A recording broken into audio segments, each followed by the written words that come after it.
Political talk में आज हमारे गेस्ट है दुनेश्वर पेठे सर।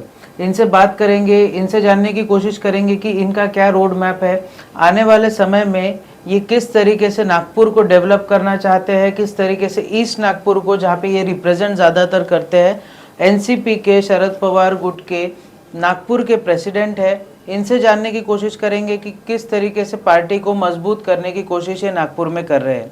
सर बहुत बहुत शुक्रिया हमारे लिए वक्त निकालने के लिए। नमस्कार। महाराष्ट्र टीवी 24 का सभी दर्शकों का बहुत बहुत गणेश पर्वों पर बहुत बहुत बधाई सबको।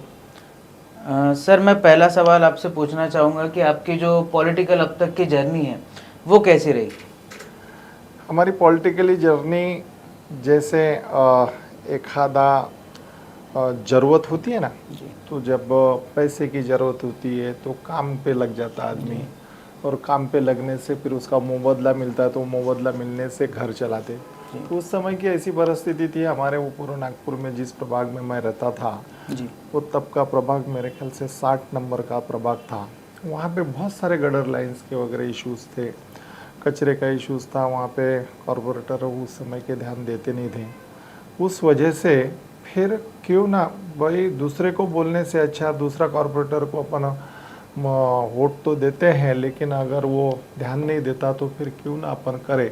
इसलिए हमने हमारे कुछ एक साथी को लेके ये राजकारण में प्रवेश किया, और जिससे फिर कुछ एक समय के बाद में, कुछ एक वर्षों के बाद में हमारे को अच्छी एक ये हासिल भी हुई, मतलब अच्छे पोस्ट पे हम पहुंच भी गए। सर जैसे हम लोग देख रहे हैं कि नागपुर की या महाराष्ट्र की राजनीति में नागपुर का बड़ा अहम रोल होता है, और इस समय बहुत बड़ी बड़ी पार्टीज जो अपना दावा पेश कर रही है कि नागपुर को जीतने की कोशिश कर रही है, उसमें से एक नई पार्टी उभर के आ रही है, आम आदमी पार्टी। क्या लगता है सर, आम आदमी पार्टी के आने से जो महाविकास आघाड़ी है उसको थोड़ा सा डेंट पहुंच रहा है?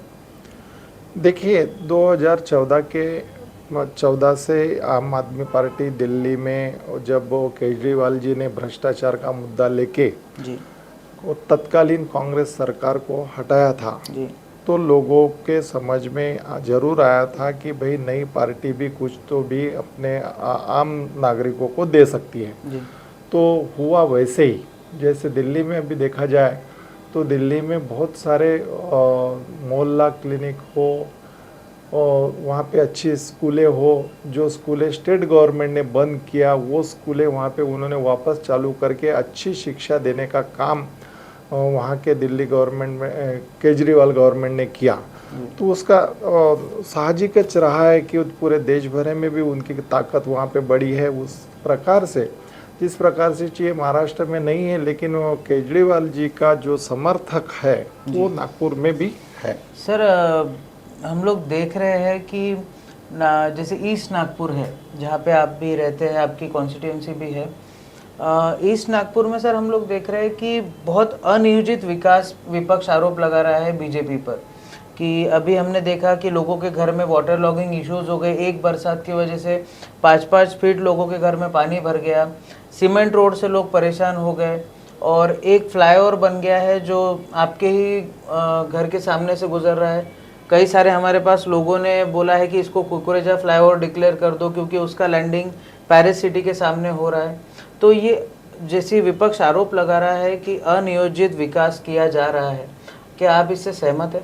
देखिए, जो विकास आम जनता के हित में होना चाहिए, और जो भी विकास हो नागरिकों को उसका फ़ायदा अगर पहुँचे तो उस विकास का एक नाम होता है या विकास किया उसका मतलब होता है। लेकिन अभी जिस प्रकार से विकास देखा गया, अब देखिए 2014 में पंतप्रधान मोदी साहब यहाँ पे पंतप्रधान बन के आए। उन्होंने शुरुआत से ही यहाँ पे पारडी का फ्लाईओवर जो है वो पारडी फ्लाईओवर का इनॉग्रेशन किया, उद्घाटन किया, वो भूमि पूजन किया। भूमि पूजन करने के बाद में वहाँ पे बहुत सारे इश्यूज थे, लेकिन अभी तक के यानी वो काम चालू होने के अभी तक के कंप्लीट तक के नहीं हुआ। यानी काम करना, काम को ला लेना और वहाँ पे स्टार्ट करवा देना, लेकिन उसको कंक्लूडिंग तक के नहीं पहुँचाने का ये काम यहाँ पे सरकार के माध्यम से रहा है। किसी भी प्रकार से एक काम ला लिए, वहाँ से पैसे ला लिए, वो लगा दिए, ठेकेदार को दे दिए, वो ठेकेदार देखते रहेगा, ठेकेदार काम कर रहा नहीं कर रहा, प्रशासन का किसी भी प्रकार का कि वहाँ पे किसी भी प्रकार का उन लोगों के ऊपर हस्तक्षेप नहीं रहा कि काम हो रहा है, सही हो रहा नहीं हो रहा, वहाँ के प्रतिनिधि का ध्यान नहीं, वहाँ पे जो काम करने को बोला गया है, जिस प्रकार से जो प्लान बने उस प्लान से वो काम हो रहा है कि नहीं हो रहा ये, लेकिन किसी ने भी ये 10 सालों में उसके तरफ ध्यान नहीं दिया। वो ध्यान न देने के वजह से आज से 2 साल पहले आपने देखा गया होगा कि वही निर्माणाधीन ब्रिज जो था उसका एक स्लॉट्स, एक 25 से 30 मीटर का एक स्लॉट्स वहाँ पे गिर गया। यानी कुछ काम ऐसे हुए हैं कि आज भी अंग्रेजों के ज़माने का जो काम हुआ था वो आज भी कायम जैसे के वैसे है। लेकिन भाजपा सरकार के रहते हुए जब काम यहाँ पे स्टार्ट किए, वो काम पूर्णत्व पे तो गया ही नहीं, लेकिन वो आधे अधूरे में ही वो काम गिर गए। यानी ऐसे इस तरीके से काम हुए। अब जो कुछ एक जगनाड़े चौक से लेके तो केडीके कॉलेज तक के, केडीके कॉलेज से लेके तो वर्धमान नगर तक के, वर्धमान नगर से लेके तो उधर की पेरिस सिटी को वो जो ब्रिजेस बनाने जा रहे हैं, उसका किसका फ़ायदा है? आज बताइए कि आम जनता को, एक झोपड़पट्टी में भी रहने वाला आदमी होगा, वो अपने घर के सामने एक छोटी सी दुकान सब्जी की हो, पंक्चर की हो या और किसी की मुरमुरे फुटाने की हो, ऐसी लेके अपने वो जीवनापन वो चलाते रहा। लेकिन उसको भी वहाँ पे वो एक तो नौकरियाँ है ही नहीं, बेरोजगारी बहुत सारी बड़ी है, सुशिक्षित बेरोजगार वहाँ पे बड़े हैं। वो बेरोजगार रहने के बावजूद भी यहाँ पे वो ब्रिजेस बनाने से जो हजारों युवक जो है, वो हजारों जो युवक बेरोजगार हुए, आज उनके हाथ में काम नहीं, वहाँ पे आज चलना नहीं होता। आप कितने सारे एक्सीडेंट अभी बीच में देखा होगा आपने कि एक महिला की डेथ हो गई, और ये महिला की तो डेथ हो गई, लेकिन सैकड़ों लोगों के हाथ पांव फ्रैक्चर हुए हैं। वो आज भी 6-6 महीने से 8-8 महीने से अपने घर में पड़े हुए हैं। यानी इस तरीके का अनियोजित अगर विकास होगा तो वो विकास किसी के काम का नहीं। मेट्रो आई, मेट्रो चाहिए हमारे शहर में हमारे को, क्योंकि हमें बताने के लिए गर्व होता है कि हमारे नागपुर में मेट्रो है, हमारे शहर में ब्रिजेस है। लेकिन उस मेट्रो का, उस ब्रिजेस का क्या फ़ायदा? 2016 से हमारे को टैक्स लग रहा है सारे नागपुर शहर के, जिसको यूज में हो उसको भी, जिसको यूज में ना हो उसको भी, वो टैक्स 2016 से भर रहा है। फ़ायदा किसी भी प्रकार का नहीं। जो कि यहाँ पे सबसे बड़ी ज़रूरत ये थी कि महानगर पालिका की जो स्कूलें थी, वो स्कूलें महानगर पालिका की बंद हो गई, जिससे मजूर का बच्चा हो अच्छा पढ़ाई कर सकता था, वो किसी गरीब का बच्चा हो अच्छे तरीके से वो पढ़ के आगे बढ़ सकता था। लेकिन वो व्यवस्था रही नहीं। जहाँ पे जो लोगों को वहाँ पे चाहिए वो उनको मिला नहीं। डंपिंग यार्ड का अभी भी 5 किलोमीटर पे वहाँ पे बहुत बड़ा थैमान वहाँ पे मचा हुआ है। डेंगू, मलेरिया, चिकनगुनिया, ये सारी बीमारियाँ आए दिन वहाँ पे। पानी में पानी इतना गंदा आ रहा है, जो कि ये मूलभूत जो सुविधा होनी चाहिए थी, वो मूलभूत सुविधा किसी भी प्रकार का न देते हुए हाईवे बनाने से या ब्रिजेस बनाने से विकास हो गया। ऐसा विकास नहीं है। पूरा नागपुर में आप देखते हैं बहुत भारी संख्या में सीमेंटीकरण हुआ है, लेकिन उस सीमेंटीकरण का क्या फायदा? अगर आपकी एक डंपिंग लेवल होती, कोई भी एक लेवल होती, उस लेवल के बाद में अगर लेवल से ऊपर अगर आप किसी भी प्रकार का एक हर्डल्स खड़े कर देते, ये रोड सारे हर्डल्स के तरीके से हो गए, तो जिसके वजह से पानी यहाँ से उधर पास ही नहीं हो पा रहा। ड्रेनेज सिस्टम पूरी खराब हो गई है और वहाँ पे पानी जमा हो गया। लोगों के घर में जो सीमेंट रोड से लोगों को फायदा होना चाहिए था, लोग खुश होना चाहिए थे, वो उल्टा नुकसान में हो गए कि उनके जो बेड्स थे, उनके घर के सामान जो भी थे, वो सामान सारे वो घर में तैरने लग गए। यानी ऐसा अनियोजित ढंग से किसी भी प्रकार का विकास देखा नहीं गया। और ये विकास सारा का सारा कुछ कमीशन के लिए ही ये किया गया है, ऐसा मेरा मानना है। और नहीं तो एक व्यवस्थित तरीके से अगर उसकी प्लानिंग करके, आज भी वहाँ पे नाग नदी है, नाग नदी के किनारे बहुत सारे लोग रहते हैं, उनका कोई व्यवस्था नहीं है, और बहुत सारी चीज़ें वहाँ पे हॉकर्स है, हॉकर्स जोन नहीं है, लोग कहीं पे भी खड़े हो जाते हैं, लोग कहीं पे भी बैठ जाते हैं, यानी ऐसी सारी अव्यवस्था है। और पूरा नागपुर में या महाराष्ट्र में ये बोला जाता है कि हमने नागपुर में बहुत बड़ा विकास किया, तो जो कि आम जनता को, अगर आप एक एंड यूजर को अगर आप पूछेंगे तो वो कोई खुश नहीं है। सर, पूर्व नागपुर ये बहुत बड़ा इलाका है और बहुत महत्वपूर्ण भी है। पूर्व नागपुर से हम लोग आने वाले समय में क्या धुनेश्वर पेठे जी को देख सकते हैं इलेक्शन लड़ते हुए? देखिए, ऐसा है कि पूर्व नागपुर से किसको देखना चाहिए वो तो जनता तय करेगी, किसको वोट दे के चुनाना। लेकिन मुझे ऐसा लगता है कि पूर्व नागपुर में एक असमानता है, बहुत सारे गरीब है तो बहुत सारे करोड़पति अरबपति भी हैं। वहाँ पे झोपड़पट्टी है, कुछ इंडस्ट्रीज है तो कुछ लेबर भी है। आज वो सारी चीज़ों का इक्वली डेवलपमेंट होना चाहिए। जैसे कामगार भाइयों का उनका खुद का डेवलपमेंट क्या है, वहाँ पे इंडस्ट्रीज, वहाँ पे स्मॉल स्केल इंडस्ट्रीज है, जोन बना हुआ है आज से 1976 में। 1976 से वहाँ पे किसी भी प्रकार की वहाँ पे कोई डेवलपमेंट की कोई उनके लिए व्यवस्था नहीं है। आज वहाँ पे अगर चाहते हैं तो बहुत बड़ा इंडस्ट्रियल एरिया बन के वहाँ पे अच्छे कामगार, अच्छे कुशल कामगार, दूसरा एजुकेटेड जो सुशिक्षित बेरोजगार है उनको रोजगार मिलना, ये सारा मिल सकता था। आज हमारे वो कामगारों के बच्चों के लिए वहाँ पे कोई व्यवस्था नहीं है। आज वो सीबीएसई पैटर्न के स्कूलों में अगर जाते हैं तो लाखों रुपए की फीस भरना पड़ता है। वो गरीब 400 रुपये कमाएगा क्या और अपने बच्चे की स्कूल की फीस भरेगा क्या? ये ऐसी अनइक्वलिटी जो लाके रख दिया है प्रतिनिधियों ने, ये बहुत सारे गलत है।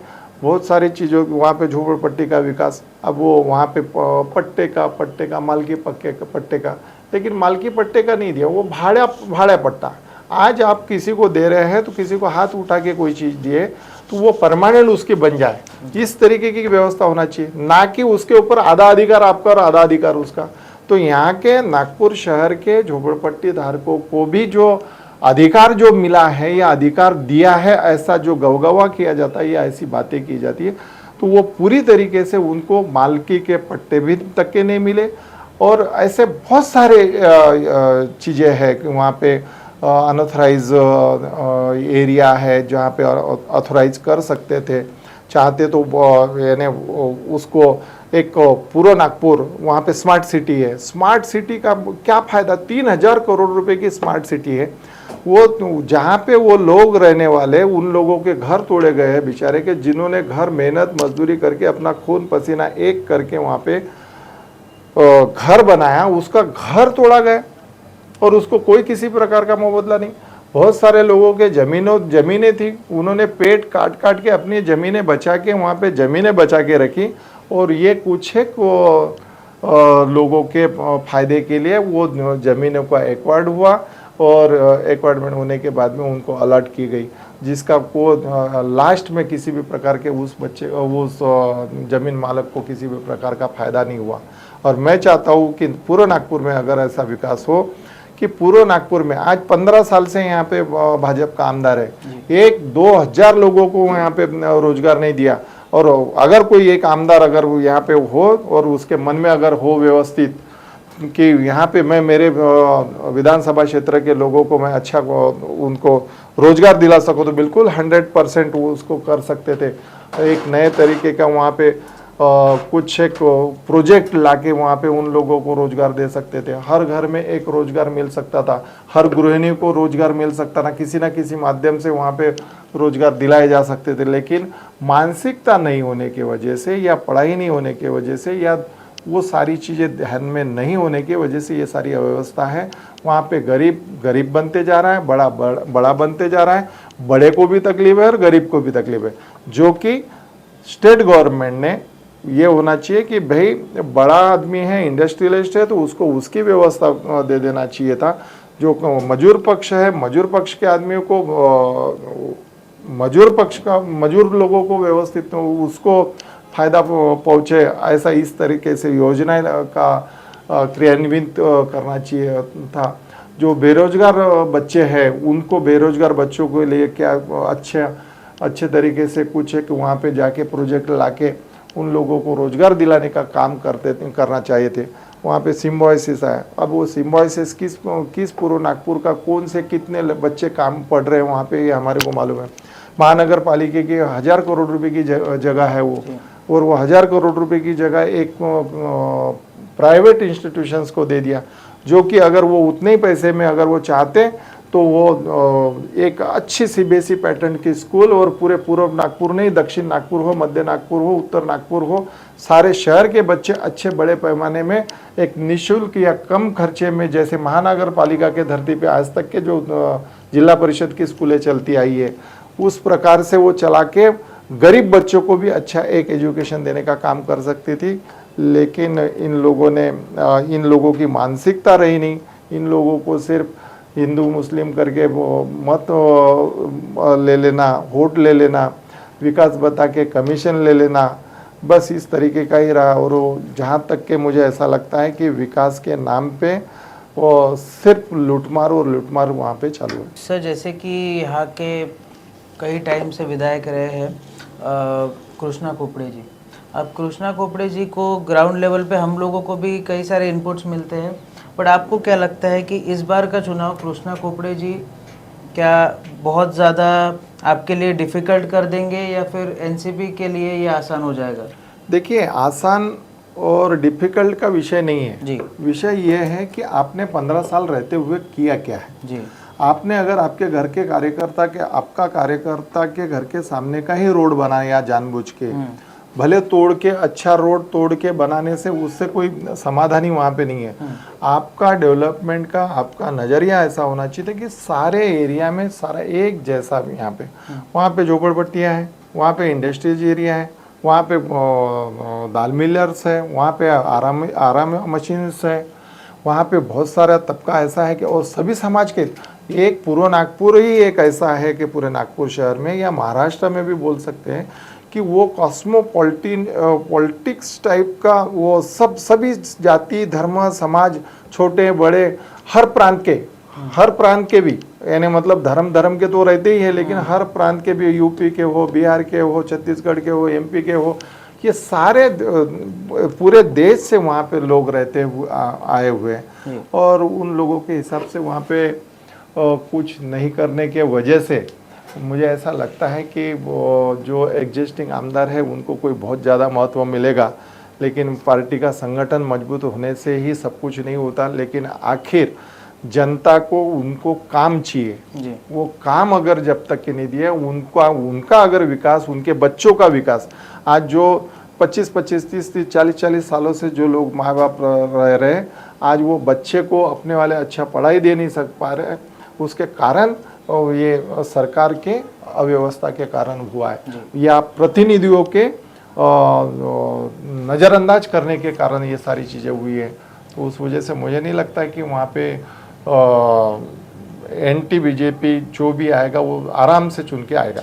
अगर सर दुनेश्वर पेठे जी आएंगे तो क्या कर सकते हैं इसमें? वो तो महाविकास आघाड़ी का जो भी निर्णय रहेगा, किसको देंगे, हमने भी मांगे हैं, हमारे भी कुछ ख्याल है, हमारा नज़रिया पूर्व नागपुर के बारे में बहुत अच्छा है।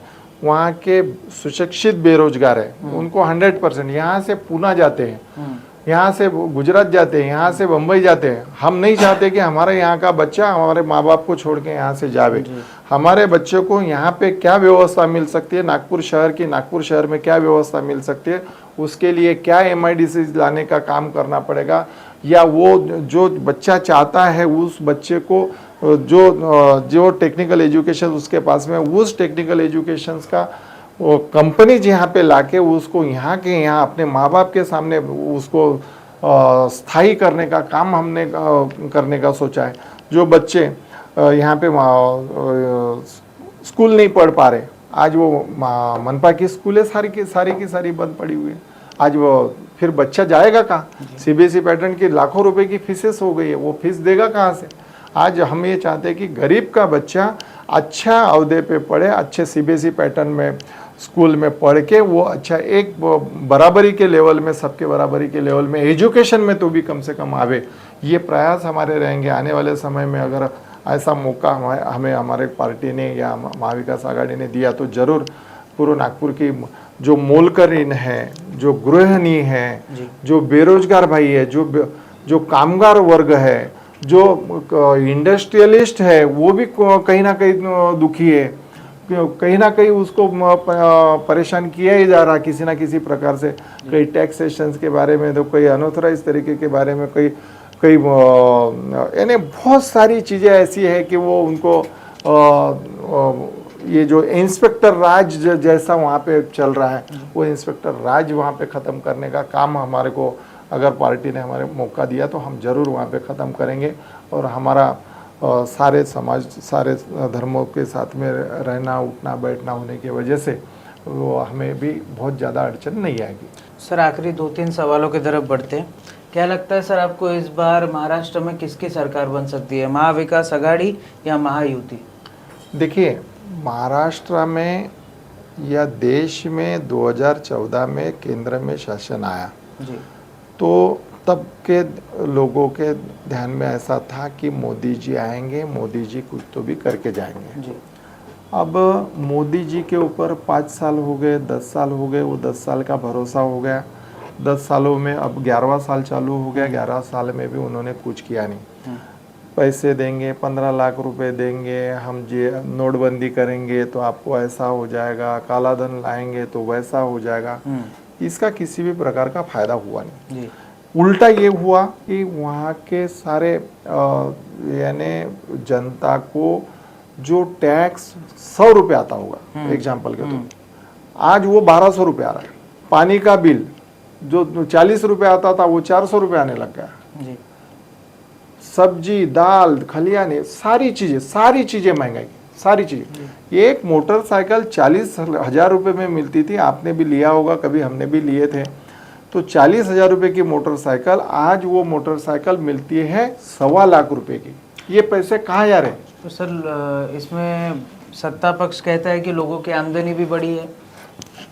आमदनी कैसे बढ़ी है? आमदनी किस हिसाब से बढ़ी है? यहाँ पे ये देश कृषि प्रधान देश है जी। कृषि प्रधान देश मान्यता है अपने देश को। बिल्कुल। क्या किसानों की आवक बढ़ी है? नहीं। सिर्फ जो सरकारी इसमें जो नौकरदार होंगे उनका ही 6 पे, 7 पे, 8 पे बस जी। बाकी किसका क्या हुआ? एखादा व्यापारी, बड़ा व्यापारी, ये तो बड़े व्यापारी अडानी अंबानी जैसे व्यापारी बड़े बन गए। छोटे मोटे व्यापारी, हमारे इतवारी मार्केट इतना बड़ा मार्केट था कि पूरे नागपुर में यानी विदर्भा में सबसे टॉपेस्ट मार्केट हुआ करता था। वहाँ पे हल्दी से लेके तो वो सारी चीज़ें, खाने की चीज़ें वहाँ पे सारी चीज़ें मिलती थी। ट्रकों के ट्रकों आते थे और वहाँ पे अनलोडिंग हुआ करती थी। आज वहाँ पे एक भी कोई चीज़ रही नहीं जी। तो कैसे बोल सकते कि वहाँ पे आमदनी बढ़ गई? आमदनी किस हिसाब से बढ़ी है? आमदनी का कोई तरीका तो होता, कैसे पैसे आए, एक्स्ट्रा क्या धंधा बढ़ गया? यहाँ पे तो आपने उसकी जो कमाई थी, उसकी कमाई तो आधे से ज़्यादा वहाँ पे कर दी। आधे से ज़्यादा तो वो स्कूल वाले लेके जा रहे, आधे से ज़्यादा उसकी वो पेट्रोल पंप वाले लेके जा रहे, आधे से ज़्यादा तुम्हारी महंगाई वो सब्जी वाले लेके जा रहे। कहाँ से बचेंगे? कुछ भी बोलने का मतलब बोलने का ऐसा नहीं है। एक्चुअल आप परिस्थिति देखिए कि वहाँ पे जो मोदी जी के ऊपर भरोसा रखा था देशवासियों ने, वो कहीं पे भी उन्होंने खरे उतरे नहीं। रही बात महाराष्ट्र की, महाराष्ट्र कहाँ जा रहा है? आज मालूम है एक पूरे 1947 से लेके तो 2024 तक के, 2014 तक के देश पे कर्जा क्या था? आज 55 लाख करोड़ रुपए का कर्जा, आज आपने 10 सालों में उसको 207 लाख करोड़ रुपया, किसको बोलते हैं ये कर्जा? महाराष्ट्र में 1960 से लेके तो 1995 तक के सिर्फ 35,000 करोड़ रुपए कर्जा था। लेकिन जब महायुति की सरकार आई तो 1995 से 1999 तक के वहाँ पे 1,45,000 करोड़ रुपए हो गया। फिर वापस 15 साल वो राष्ट्रवादी कांग्रेस की सरकार आई तो 1 लाख बढ़े 15 साल में। लेकिन अब 2014 में जब इनकी सरकार आई, रुपए कितने हो गए? 8 लाख करोड़ रुपए महाराष्ट्र की खनिज संपत्ति बेची गई है। ये ध्यान कौन देगा? अरे किसी नेता को ध्यान में नहीं आ रहा तो ध्यान में लाने का काम आप जैसे लोगों का, आम जनता का है ना। यहाँ पे सुरजागढ़ करके यहाँ पे एक माइंस है, बहुत बड़ी माइंस है, 10 लाख करोड़ रुपए। आज जो 8 लाख करोड़ रुपए जो कर्जा है ना अपने देश पे, वो 8 लाख करोड़ रुपए का कर्जा 1 साल में खत्म हो जाता था अगर वो सुरजागढ़ माइंस अगर महाराष्ट्र स्टेट ने चलाती थी। नहीं चला है। आज वो 10 लाख करोड़ रुपए किसके घर पे जा रहे हैं? कुछ प्राइवेट, कुछ गिने चुने लोगों के यहाँ। ये देश की, महाराष्ट्र की संपत्ति है। कौन सोचेगा इसके बारे में? और एक तरफ क्या वातावरण है, भाजपा के जो आमदार है किस प्रकार से नीतीश जी राणे बोल रहे हैं, किस प्रकार से जो वो क्या नाम उसका वाला वो शिंदे सरकार के वो मंत्री कैसे कैसे संतोष बांगर वगैरह, ये किस पर ये संस्कृति रही है कि महाराष्ट्र की? ये बिल्कुल महाराष्ट्र की संस्कृति नहीं रही है। किसी की भी चूक भी हो गई तो उस चूक को उसको समझा के दुरुस्त करने का महाराष्ट्र की एक संकल्पना रही है। लेकिन अभी वैसा कुछ रहा नहीं। एक आधे की गलती हो गई तो उसको धर लो, पकड़ लो, अंदर डाल दो, उसको बदनाम करके छोड़ दो, उसको लाइफ से हटा दो। इस प्रकार से काम हो रहा है। आज वो महाराष्ट्र की संस्कृति बिल्कुल नहीं रही है। बेटे जी, कई अखबारों ने एक खबर बहुत ज़ोर शोर से छापी थी कि मोहन मतेजी और उनके समर्थकों ने पुलिस वालों को मारा था।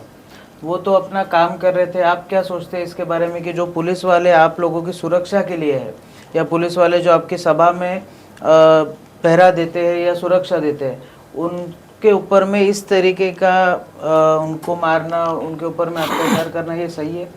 ऐसा है, अभी आप देख रहे हैं कि ये जब से शिंदे, फडणवीस, अजित पवार सरकार आई है, महाराष्ट्र में किस प्रकार से चल रहा है। वहाँ पे स्टेज से डायरेक्ट लाइव आप उनको पुलिस वालों को धमकियाँ दे रहे हो, कितने सारे प्रकार बंदूकें निकाल रहे हो। वो एक कोई आमदार है वहाँ पे, वो तलवार से केक खिला रहा है, ऐसे सारे 6 फीट की तलवार निकाल के। यानी ये व्यवस्था हो गई है।